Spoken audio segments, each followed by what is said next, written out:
The vast emptiness of space had long been Kale's only companion. His retrofitted salvage vessel, the Nomad, drifted through the Outer Rim territories, its systems humming in a familiar rhythm that had become the soundtrack to his solitary existence. 15 years of isolation had etched lines around his eyes and silver threads through his dark hair, but had done little to heal the wounds he carried within. Every morning followed the same routine: system checks, maintenance logs, breakfast from his dwindling supplies, and scanning for potential salvage opportunities. The monotony was comforting in its predictability. No surprises, no disappointments, no loss. Just Kale, the Nomad, and the infinite void. Until the signal. It came while he was calibrating the navigation system, a faint, pulsating tone unlike any standard distress beacon. The communication array hadn't even categorized it as an emergency frequency.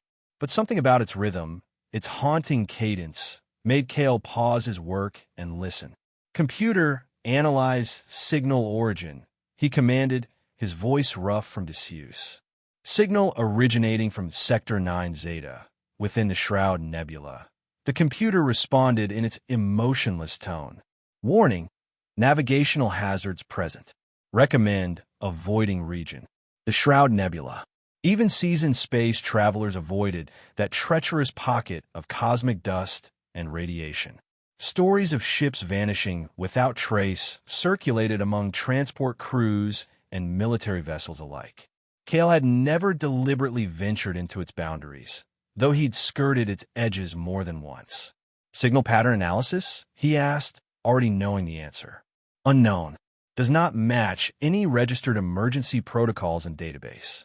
Kale leaned back in his chair, running a calloused hand through his hair. Logic dictated he ignore the signal. It was likely just random radiation patterns or some ancient, forgotten probe sending out its final electronic breaths. Nothing worth risking his life for.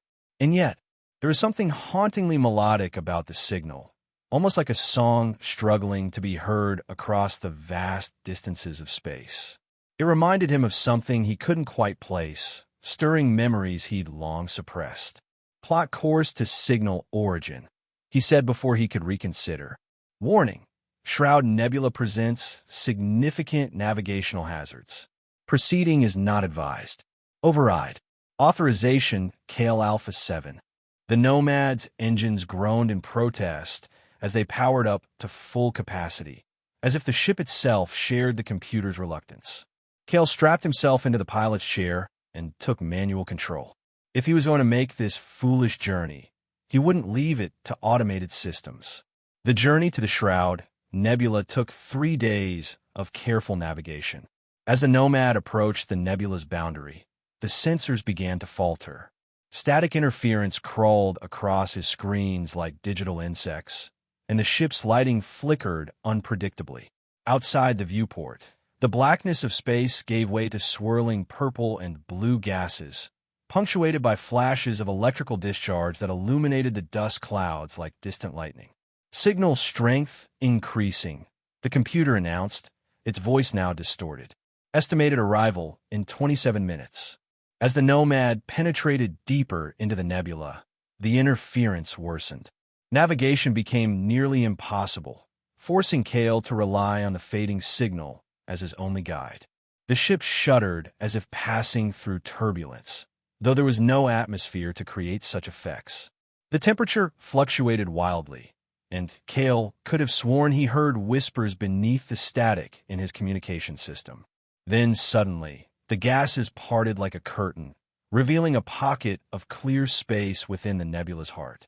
Floating in this tranquil eye of the cosmic storm was a vessel unlike any Kale had ever encountered.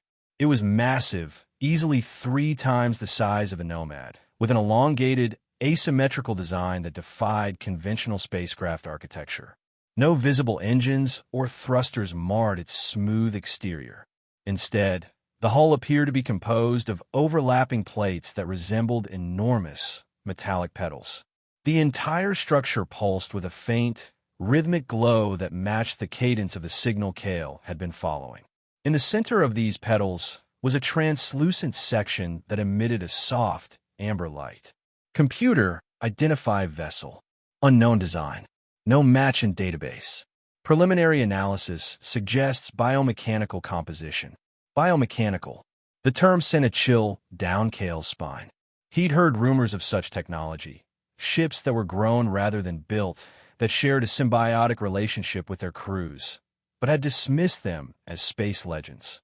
As the Nomad drew closer, Cale could make out intricate patterns etched across the vessel's surface, reminiscent of circuit boards, but flowing like vines or veins. In some places, the patterns pulsed brighter, while in others, they barely glowed at all. The ship appeared to be struggling. Scanning for life signs, Cale muttered, adjusting the sensors. Inconclusive, replied the computer. Unusual energy patterns detected, maybe interfering with bioscan capabilities. Cale orbited the mysterious vessel slowly, searching for any obvious access points or docking mechanisms. Eventually, he identified what appeared to be an entrance, a seam in the hull that pulsed with a brighter rhythm than the surrounding area, almost like a heartbeat. Docking proved challenging without standard protocols, but after several attempts, the Nomad established a stable connection. The airlock sensors indicated the atmosphere beyond was breathable, if unusual in composition, higher oxygen levels and trace elements his systems couldn't identify. Cale gathered his emergency kit, tool belt, and sidearm. He hesitated briefly before the airlock door, questioning his decision one final time. 15 years of isolation had been his choice, his protection against further loss. Now he was willingly stepping into unknown territory, risking everything for a signal he didn't understand. With a deep breath, he cycled the airlock and stepped aboard the alien vessel. The moment the airlock sealed behind him, Cale was engulfed by sensations. The air carried a sweet, electric scent reminiscent of rain-soaked soil and ozone. The ambient temperature was noticeably warmer than the Nomad, creating a humid, almost tropical environment. Most striking, however, was the subtle vibration beneath his feet and the faint, musical hum that seemed to emanate from the walls themselves. The corridor before him curved organically, illuminated by bioluminescent patterns that pulsed along walls composed of a material resembling polished amber, infused with metallic threads. No sharp angles or manufactured seams were visible. Everything flowed seamlessly, as if molded from a single piece. The floor yielded slightly beneath his boots, almost like walking on living tissue. Cale advanced cautiously, his hand hovering near his sidearm. The corridor widened into a junction where several pathways converged. The humming intensified here, taking on a more complex, layered quality. One path glowed brighter than the others, pulsing in a pattern that echoed the distress signal. Cale followed it, sensing it was an invitation. The path led to a vast, circular chamber that took his breath away. The ceiling arched high above, composed of crystalline panels that revealed the nebula's swirling gases beyond. The walls were lined with what appeared to be growing crystalline formations in various stages of development. In the center stood a structure resembling a tree, its trunk a complex column of intertwined metallic and crystalline materials, its branches extending toward the ceiling while glowing filaments hung like luminous vines. Standing beneath this tree-like structure were two figures.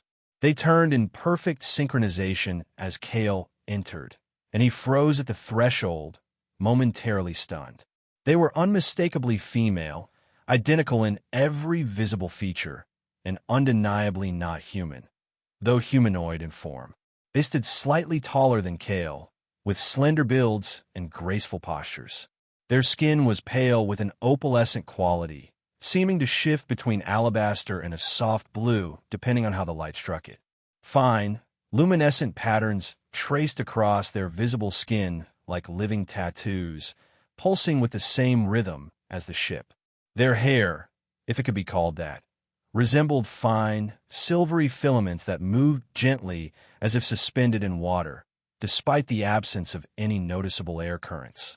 Most striking were their eyes, large, lacking pupils, and entirely filled with a swirling silver blue light that reminded Cale of the nebula outside. Their ears curved to elegant points, and delicate gill-like structures flanked their long necks, fluttering occasionally with their breathing. They wore garments that seemed to be composed of the same material as the ship itself, flowing fabrics that appear to be woven light and living matter, shifting between transparency and opacity as they moved. For several heartbeats, Kale and the twins regarded each other in silence. Then, with synchronized movement, they extended their right hands toward him, palms upward. Their lips didn't move, but a voice, or rather, voices perfectly overlapping, manifested in his mind. "You heard our call. You came." Kale's hand instinctively moved to his weapon, but he stopped himself. There was no threat in their posture or their message, only a profound relief and curiosity. "Who are you?" he asked aloud, unsure if they could hear or understand spoken language. "I am Alara," said the figure on the left, her voice now audible and melodic, though her lips barely moved. "I am Lyra," said her twin, the same voice with a subtly different cadence. "We are the last." They spoke in unison again, their faces reflecting a shared sorrow. "And our home is dying." Kale surveyed the enormous chamber again, understanding dawning. "This ship, it's alive." The twins nodded in perfect synchronization. "The Lumina is more than a vessel," explained Alara. "It is the last memory of our world," continued Lyra. "And it is in pain they finished together." Kale felt a strange sensation in his chest, a tugging, a resonance with their words that went beyond mere empathy. For the first time in years, something had pierced the carefully constructed walls around his heart. "I received your signal," he said. "I'm a salvage engineer. If your ship is damaged, I might be able to help." The twins exchanged a glance, a silent communication passing between them. Then they turned back to Kale, their luminous eyes seeming to look through him rather than at him. "Yes," Alara said softly. "The Lumina chose correctly."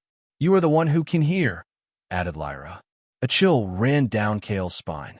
"What do you mean, chose? Are you saying your ship deliberately called for me specifically?" The twins didn't answer directly. Instead, they gestured in unison toward the tree-like structure. "The Lumina needs your help," they said together. "Will you listen to its heart?"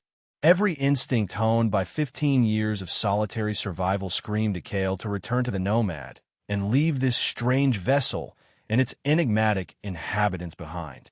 Yet something stronger held him in place, a curiosity, a connection, a sense that for the first time in years, he was exactly where he needed to be.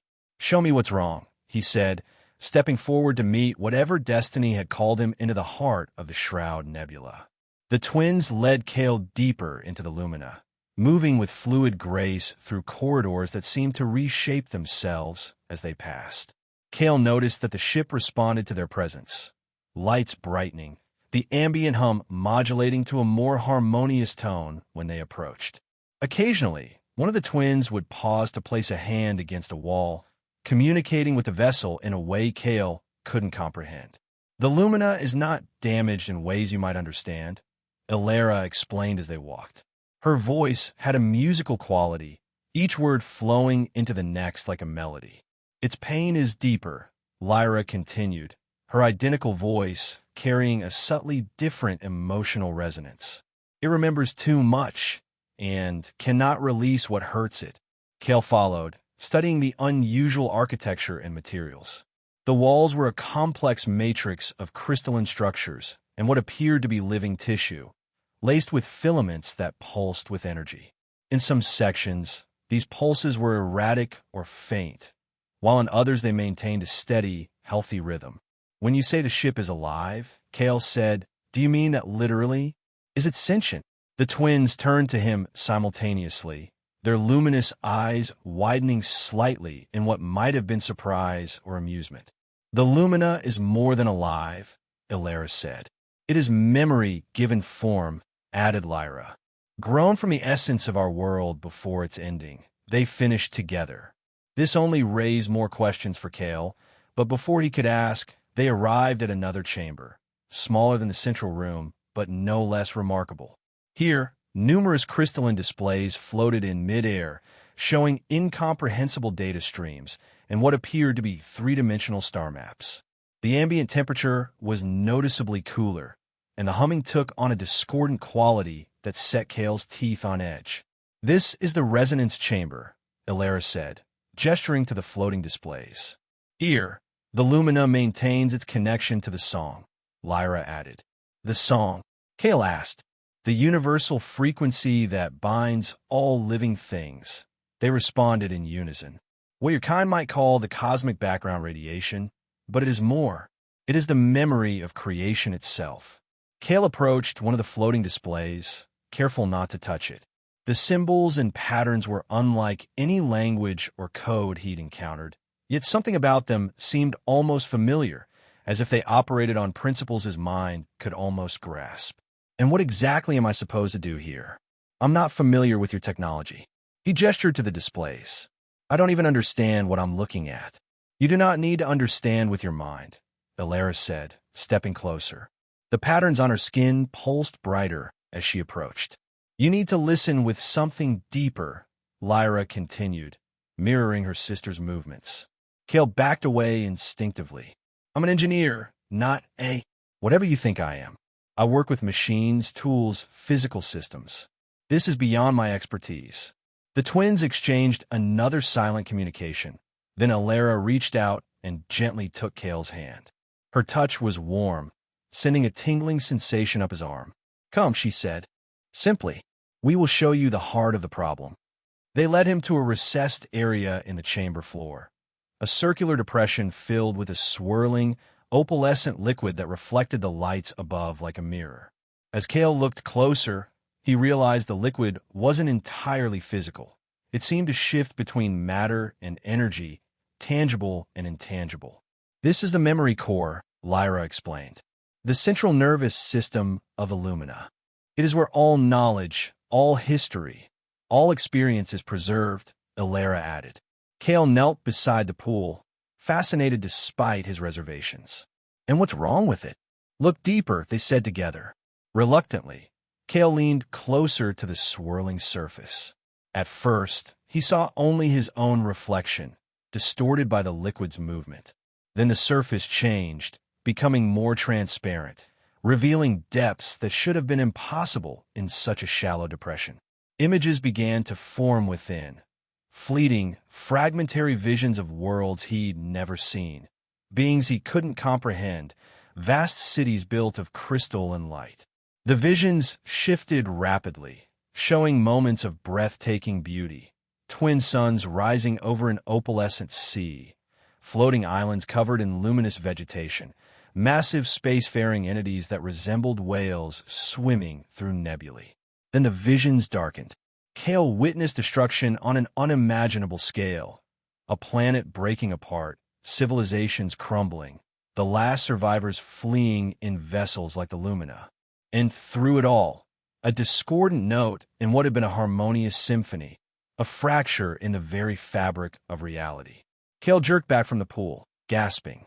The visions faded, but the emotional impact lingered, a sorrow so profound it threatened to drown him. "What was that?" he demanded, struggling to steady his breathing. "The Lumina's memories," Elara said softly. "Of our homeworld, of the shattering.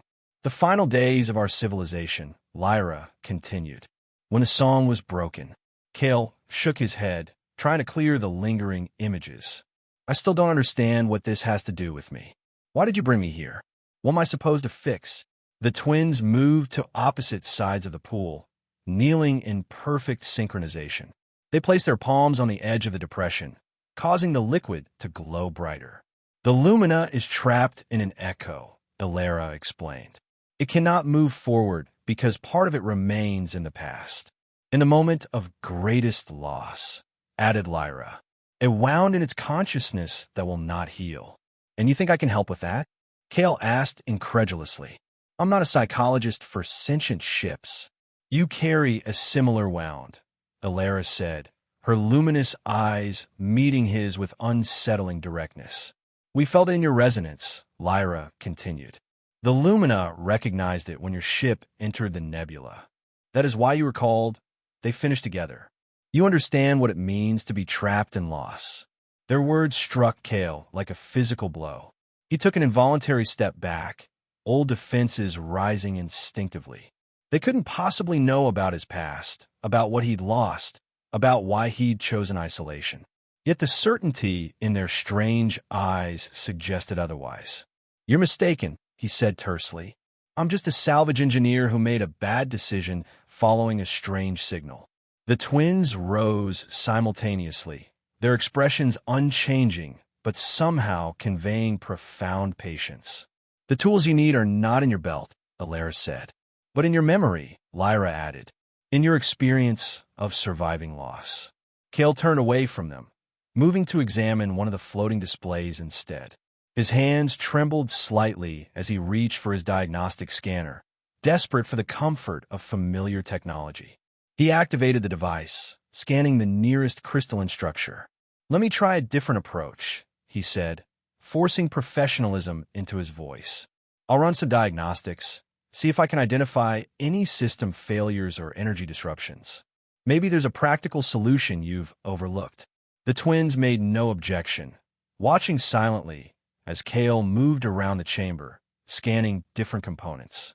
His device struggled to interpret the alien technology, but patterns gradually emerged. Fluctuations in energy distribution, irregularities in what might be equivalent to data transmission. He focused on these tangible problems, retreating to the comfortable territory of technical analysis. After several hours of investigation, Cale had mapped enough of the luminous systems to develop a preliminary understanding. The ship operated on principles that blended technology and biology in ways that defied conventional engineering, but certain fundamentals remained. Energy flowed through pathways reminiscent of both circuitry and a vascular system. Information transfer occurred through crystalline structures that seemed to function as both memory storage and processing units. And there was indeed a physical manifestation of the problem the twins had described. A central pathway, what Cale might have called a main power conduit in a conventional ship, exhibited severe disruption. Energy flowing through this pathway became chaotic and diminished when it reached a specific junction, creating a cascading effect throughout connected systems. "I think I found something," Cale announced, reviewing his scanner data. "There's a major disruption in what appears to be your primary energy distribution network. It's like a blood clot in an artery if your ship were a biological organism." The twins approached, examining his scanner with curious expressions. "You see the physical echo of the deeper wound," Alara said, nodding. "The manifestation, not the cause," Lyra added. Cale sighed in frustration. "Look, I understand you believe there's some kind of psychological component to this problem, but I need to start somewhere concrete. If I can restore proper energy flow through this pathway, it might alleviate some of your ship's distress." The twins exchanged another silent communication, then nodded in unison. "Begin with what you understand," they agreed. "Perhaps in doing so, you will come to understand what you do not yet see." They led him to yet another chamber, this one dominated by a massive, pulsating crystal that served as the nexus for countless energy pathways. Here, Cale could clearly see the disruption his scanner had detected, a section of the crystal that remained dark and lifeless, while energy flowed around it, creating turbulence in the otherwise smooth patterns. For the next several days, Cale worked tirelessly, applying every engineering principle he knew while adapting to the ship's unique nature. The twins assisted, explaining aspects of the luminous functioning that his equipment couldn't detect. They brought him strange foods that tasted of unfamiliar spices and fruits, and directed him to a chamber where he could rest, a space that reconfigured itself to create a surprisingly comfortable sleeping area. During these days of focused work, Cale found himself opening up despite his reservations. The technical challenges provided a safe topic of conversation, gradually expanding to include discussions of different space technologies, the various worlds he'd visited, the engineering innovations he'd encountered. The twins listened with genuine fascination, sharing their own knowledge of cosmic phenomena and civilizations Cale had never heard of. They possessed a perspective that spanned millennia, yet displayed a childlike curiosity about his experiences. Their questions were often startlingly insightful or disarmingly naive, forcing Kale to reconsider aspects of existence he'd long taken for granted. "Why do you travel alone?" Lyra asked during one rest period, her head tilted in curiosity. The question caught Kale off guard. "It's simpler," he answered after a pause. "No conflicts, no compromises. Just me and the void." "But humans are social beings," Ilara observed. "Your biology evolved for connection." "Some connections aren't worth the pain they bring," Kale replied, more sharply than he'd intended. The twins studied him with their luminous eyes, saying nothing but somehow conveying understanding. Their silence was not uncomfortable, but contemplative, allowing space for his words to exist without judgment. Later, as they worked together calibrating a particularly sensitive junction, Ilara asked, "What do you seek in the void, Kale?" He considered deflecting again, but found himself answering honestly. "Peace, maybe, or just absence. Sometimes not feeling is easier than the alternative." "The absence of pain is not the same as healing," Lyra said softly. Her words resonated uncomfortably, echoing thoughts Kale had pushed aside countless times during his years of isolation. He focused more intently on his work, avoiding further conversation for the remainder of that day. As Kale's understanding of the Lumina grew, so did his appreciation for its complexity and beauty. The ship was a marvel of integrated systems, each component serving multiple functions while contributing to the whole. In many ways, it was more advanced than any technology Kale had encountered, yet operated on fundamentally different principles that valued harmony and balance over pure efficiency. The technical problem proved more challenging than Kale had anticipated. The disruption in the energy pathway resisted conventional solutions.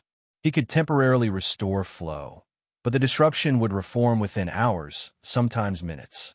It was as if the ship itself was rejecting his repairs, returning stubbornly to its damaged state. After a particularly frustrating failure, Kale threw his tools down in exasperation. "This is impossible. Every fix I implement gets undone almost immediately. It's like trying to heal a wound that wants to stay open." The twins, who had been assisting by monitoring energy levels, exchanged a meaningful glance. "Now you begin to understand," Ilara said gently. "The physical cannot be healed while the memory remains wounded," Lyra added. Kale ran a hand through his disheveled hair. "So you're telling me all this work has been pointless?" "Not pointless," they responded in unison. "Necessary. You needed to see the limits of your tools before you could consider using others." Kale paced the chamber, frustration and exhaustion overwhelming him. "What other tools? What exactly do you expect from me?" Ilara approached slowly, her movements fluid and calming. "The Lumina recognized in you a kindred spirit, one who has experienced profound loss and survived.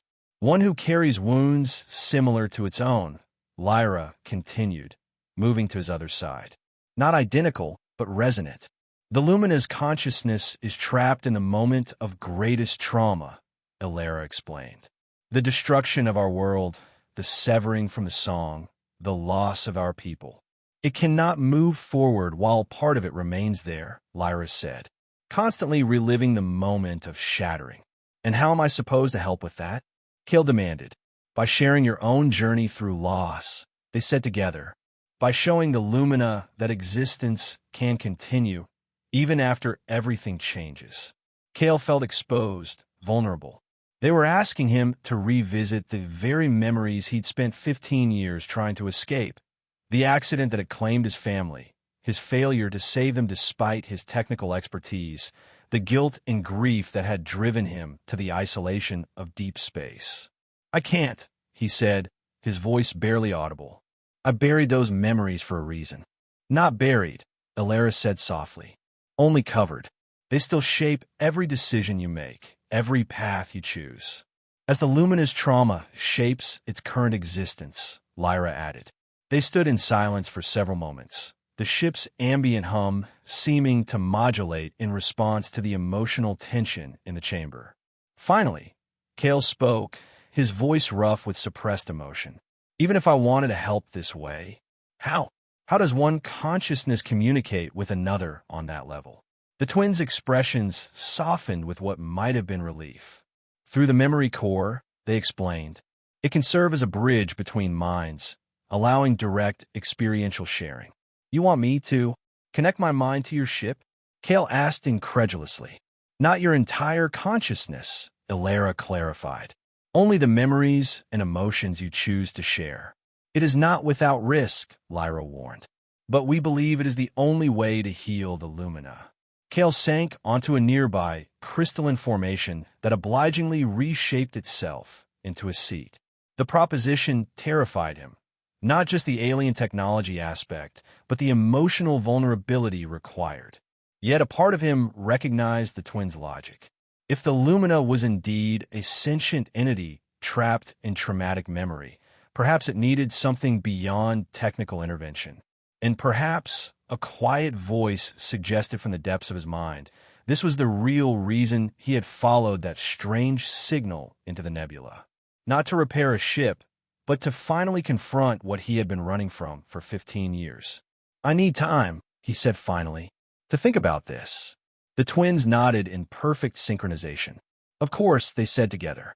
The Lumina has waited centuries. It can wait a while longer. They left him alone in the chamber, the ship's gentle humming his only company as he wrestled with the most difficult decision he had faced since choosing to leave civilization behind. Kale returned to the Nomad that night, seeking the comfort of familiar surroundings while he considered the twins' proposal. His ship seemed remarkably plain after days aboard the Lumina, all hard angles and utilitarian design, lacking the organic flow and responsiveness of the alien vessel. He sat in the cockpit, staring out at the Lumina through the viewport. From the outside, the massive ship looked even more like a living entity, its pulsing lights reminiscent of a slumbering creature's breathing, its crystalline sections catching and refracting the nebula's light in ways that created an almost bioluminescent effect. Computer, access personal archives, Kale commanded.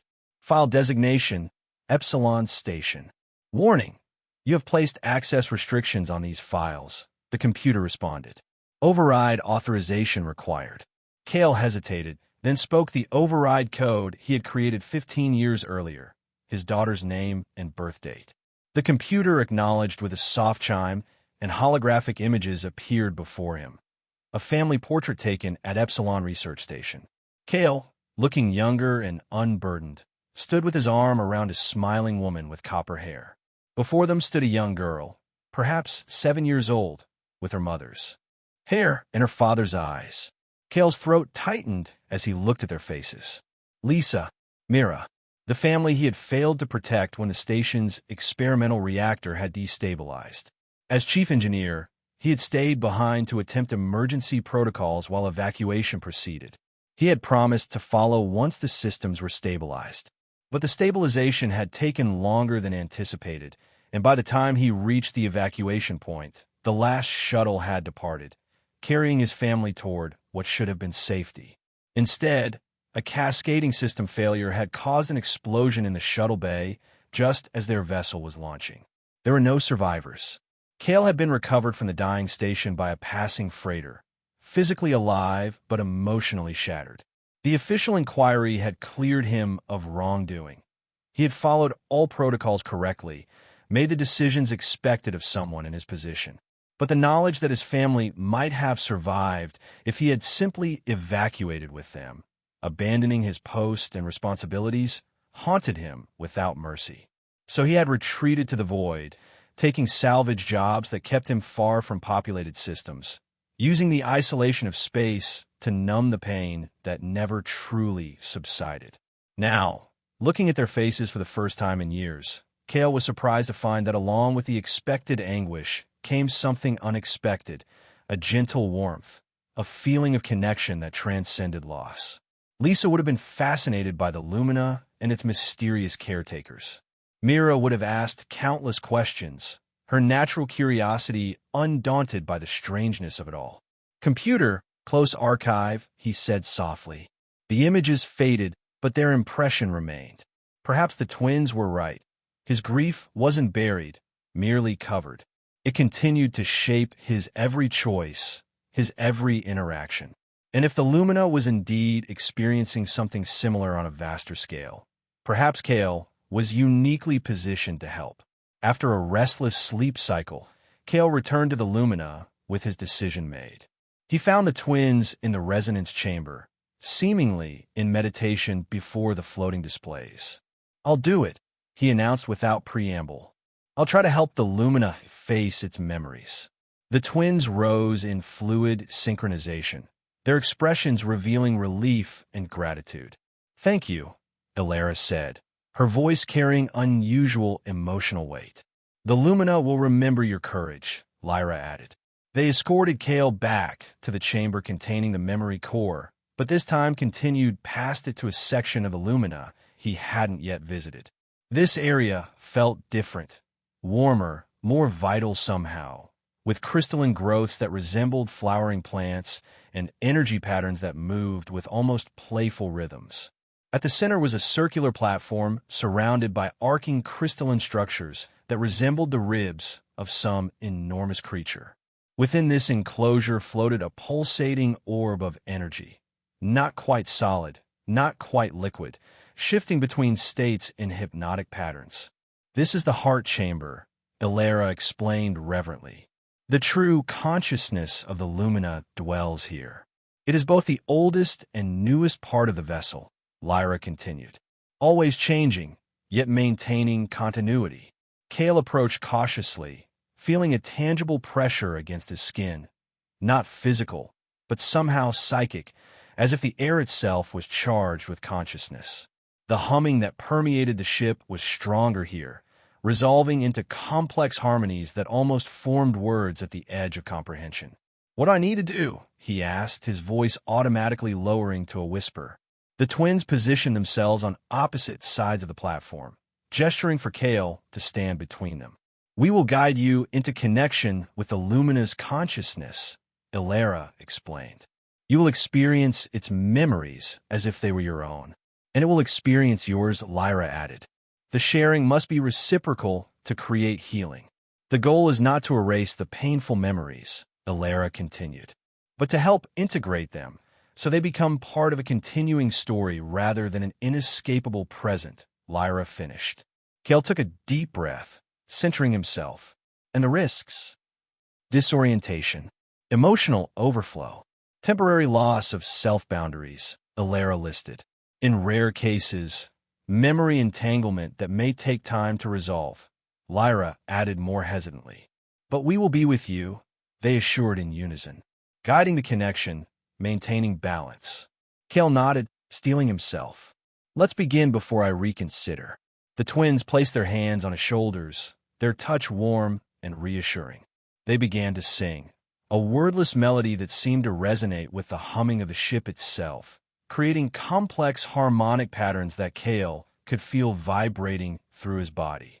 The orb of energy before them pulsed in response, expanding until it enveloped all three of them in a field of shimmering light. Kale felt a curious sensation, as if his consciousness was simultaneously expanding and dissolving, becoming both more and less than his individual self. Then the memories began. He experienced the Lumina's birth, grown from the essence of a dying world, infused with the collective knowledge and history of an ancient civilization. He felt the wonder of its first journey among the stars, carrying the last survivors of a species whose world had been shattered by cosmic forces beyond their control. The memories flowed like a river through his consciousness, beautiful, terrible, alien, yet somehow comprehensible. He witnessed a world of crystalline cities suspended between twin suns, inhabited by beings of light and consciousness who had evolved beyond physical limitations. He experienced their art, their philosophy, their deep connection to what they called the song, the fundamental frequency that bound all matter and energy throughout the universe. Then came the shattering, a cosmic event that created the Shroud Nebula, tearing apart not just their homeworld, but the very fabric of reality in that sector of space. Kale felt the terror and grief of an entire civilization facing extinction, the desperate measures taken to preserve something of their essence and knowledge. The memories intensified, focusing on a specific moment, the Lumina's final departure from the dying world, carrying the last survivors. Kale experienced the ship's profound sense of purpose mingled with devastating loss as it watched its birthplace break apart, scattered into the void. The emotional impact was overwhelming, a sorrow so vast it threatened to drown Kale's sense of self. But alongside this traumatic memory, Kale became aware of the Lumina's confusion and pain. The ship's consciousness had become trapped in this moment, reliving it endlessly, unable to fully process the loss and move forward. Its grief had calcified, becoming a wound in its very being that manifested as the physical disruptions Kale had been attempting to repair. Understanding dawned within Kale, not intellectual but visceral. The Lumina needed to integrate this loss into its continuing story, to acknowledge the pain without being defined by it. It needed what Kale himself had never managed to achieve, acceptance without erasure. With this realization, Kale's own memories began to surface, not by his conscious choice, but as a natural response to the Lumina's pain. The connection between them deepened as Kale's experiences flowed into the shared consciousness. His life on Epsilon Station with Lisa and Mira, the ordinary joys and challenges of family life set against the backdrop of a frontier research facility. The fateful day of the reactor malfunction, his desperate efforts to stabilize the systems while evacuation proceeded, the agonizing choice to stay at his post rather than join his family. The moment he learned their shuttle had been destroyed, the years of isolation that followed. Kale felt the Lumina's consciousness absorbing these memories, witnessing his pain with a compassion that transcended species. A wordless communication passed between them, a recognition of shared suffering, of parallel journeys interrupted by catastrophe. But something unexpected happened as their memories intertwined. Kale began to experience his own past differently, seeing not just the tragedy, but the love that had preceded it, the joy that made the loss so devastating. He felt Lisa's laughter, Myra's curious questions, the quiet moments of connection that had filled their lives before the accident. These memories, which had been too painful to revisit, now flowed through him with bittersweet clarity. And within this sharing, Kale found himself offering what he had never been able to give himself: forgiveness. Not forgetting, not minimizing, but accepting that he had made the best choices he could with the information available. That grief was the price of love, and isolation was not protection, but another kind of loss. The Lumina's consciousness responded to this revelation, its own memories shifting in response. Kale sensed the ship beginning to integrate its traumatic past into a larger narrative, one that honored what was lost while embracing the possibility of continuing existence. The memory of the shattering remained, but was no longer an inescapable present, merely a chapter in an ongoing story. Energy surged through the connection, and Kale felt the ship's systems beginning to heal as its consciousness realigned. The blockage in the central pathway dissolved as the Lumina released its fixation on the moment of greatest loss. New patterns formed, creating balance where there had been discord. Gradually, the intensity of the connection began to fade. Kale felt his individual consciousness returning, his sense of self reforming with new clarity. The luminous field surrounding them diminished, contracting back into the pulsating orb at the center of the chamber. When Kale's awareness fully returned to his physical form, he found himself kneeling on the platform, supported by the twins' steady hands on his shoulders. Tears streamed down his face. Yet he felt lighter than he had in 15 years, as if a burden he had carried for so long had not been removed but transformed, made bearable through sharing and understanding. The twins helped him to his feet, their luminous eyes reflecting concern and gratitude. "You have given the Lumina what it needed most," Alara said softly. "The courage to continue its story," Lyra added. Kale nodded, unable to find words adequate to describe what he had experienced. The ship felt different around them, The ambient humming had resolved into a clear, harmonious tone, and the energy patterns flowing through the crystalline structures pulsed with renewed vitality. "Rest now," the twins said in unison, guiding him to a nearby chamber that reconfigured itself into a comfortable resting space. "The healing has begun, but integration takes time." Kale didn't protest, suddenly aware of a bone-deep exhaustion. As he drifted into sleep, he carried with him not just the echo of the Lumina's memories, but a new relationship with his own. No longer enemies to be avoided, but companions on his continuing journey. He slept deeply, dreamlessly, for what felt like days.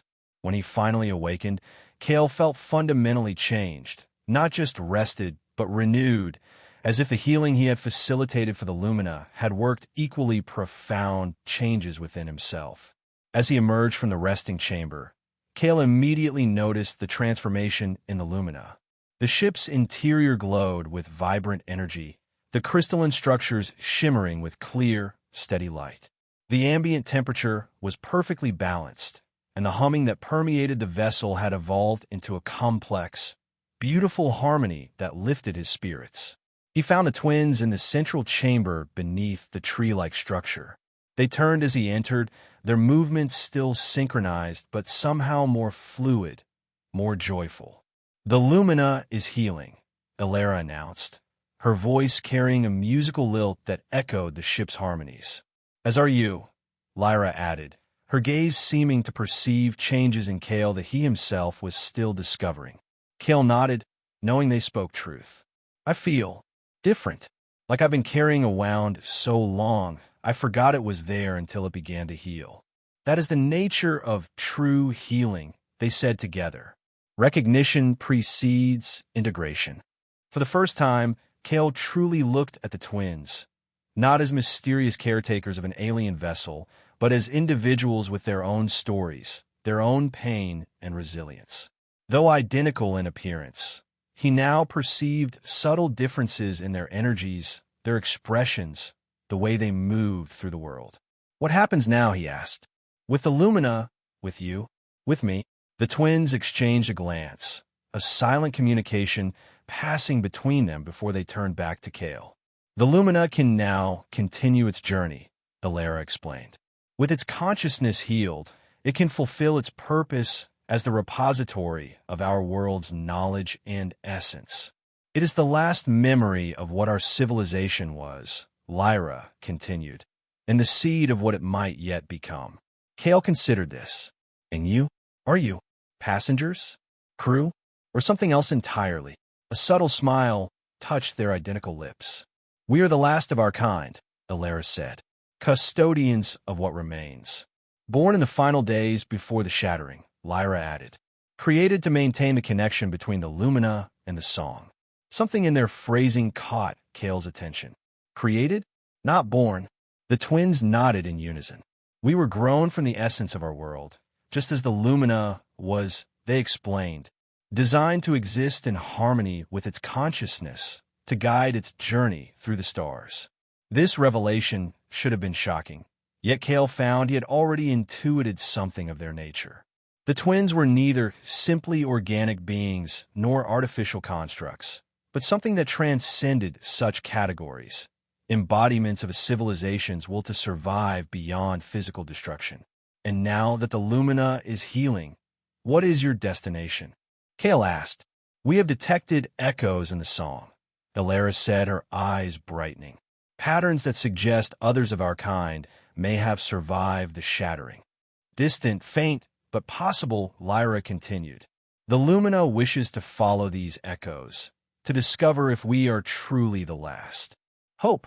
After centuries of grief and isolation, the Lumina and its caretakers had found hope, a reason to continue their journey beyond mere survival."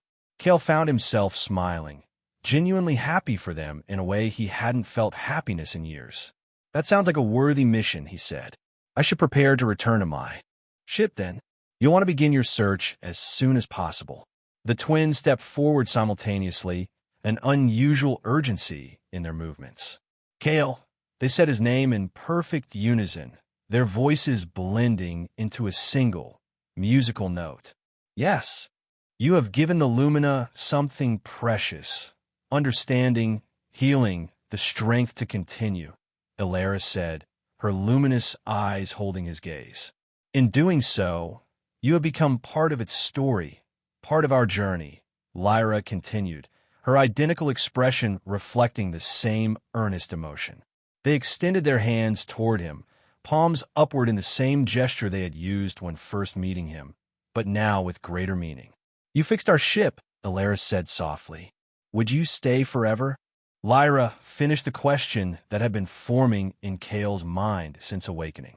The query hung in the charged air between them, a moment of perfect potential. Kale looked at their outstretched hands, considering all that had transpired since he'd followed that strange signal into the nebula. He thought of the nomad waiting at the docking port, his home for 15 years, the shell he had built around his grief. He thought of the vast emptiness of space that had been both his protection and his prison. And he thought of what he had experienced within the Lumina's consciousness. Not just the alien memories, but the rediscovery of his own capacity for connection, for finding meaning beyond survival. I don't know what forever means, Kale said truthfully, but I know that what I've found here, what we've found together, is something I don't want to leave behind. He reached out, taking their offered hands in his own. I'll stay. Not forever, perhaps, because nothing truly is, but for the journey ahead, wherever it leads. The twins' faces illuminated with joy, the patterns on their skin pulsing brighter in response to their emotions. Around them, the Lumina's ambient hum shifted to a richer harmony, as if the ship itself was celebrating this decision. The Lumina welcomes you, Elara said, squeezing his hand gently. As do we, Lyra added, her touch conveying the same warmth. Over the following days, Kale integrated himself more fully into life aboard the Lumina. He transferred essential supplies and personal belongings from the Nomad, though he didn't detach the smaller vessel. It would remain connected to the Lumina, a bridge between his past and his future. The twins taught him more about the living ship's systems and needs, while he offered his engineering knowledge to optimize certain functions and plan for potential challenges ahead. Together, they prepared for the journey to follow the distant echoes detected in the song. As they worked, the relationship between Kale and the twins evolved, a complex, nurturing connection that defied simple categorization. There was deep respect, growing affection, and something more profound, a sense of belonging together that transcended their different origins and experiences. They became a family of sorts, bound not by biology, but by choice and shared purpose. The day finally came when preparations were complete. The three of them stood in the Lumina's observation dome, a crystalline structure that offered an unobstructed view of the shroud nebula surrounding them. The swirling gases and dust that had once seemed threatening now appeared beautiful, even poetic, a cosmic memorial to what had been lost and a reminder that even destruction could create new patterns of existence. The coordinates are set, Elara announced, her hand resting on a crystalline panel that responded to her touch with pulses of light. The Lumina is ready, Lyra confirmed, her identical gesture creating complementary patterns. Kale placed his hand beside theirs, feeling the ship's energy flow through the contact, no longer alien, but familiar, welcoming. Then let's begin. The Lumina's systems engaged with a harmonious surge that resonated through every chamber. The energy pathways Kale had helped repair now functioned at optimal capacity, distributing power smoothly throughout the vessel. The crystalline sections brightened, and the organic components pulsed with renewed vitality. Slowly, majestically, the Lumina began to move, turning away from the heart of the nebula toward open space. As it accelerated, the surrounding gases parted like a curtain drawn back to reveal the star-filled void beyond. Not empty at all, but teeming with possibility. Standing between Elara and Lyra, Kale watched as the nebula receded behind them, and new constellations appeared ahead. For the first time in 15 years, he looked toward the future with anticipation rather than resignation. He had fixed their ship, and in doing so, had allowed himself to be mended as well. The Lumina's song resonated through the ship, through the three figures standing united in the observation dome, and out into the cosmos. A melody of loss acknowledged, healing embraced, and the journey continuing. Not forever, perhaps, for nothing truly was. But for now, for the path ahead, it was exactly where Kale belonged.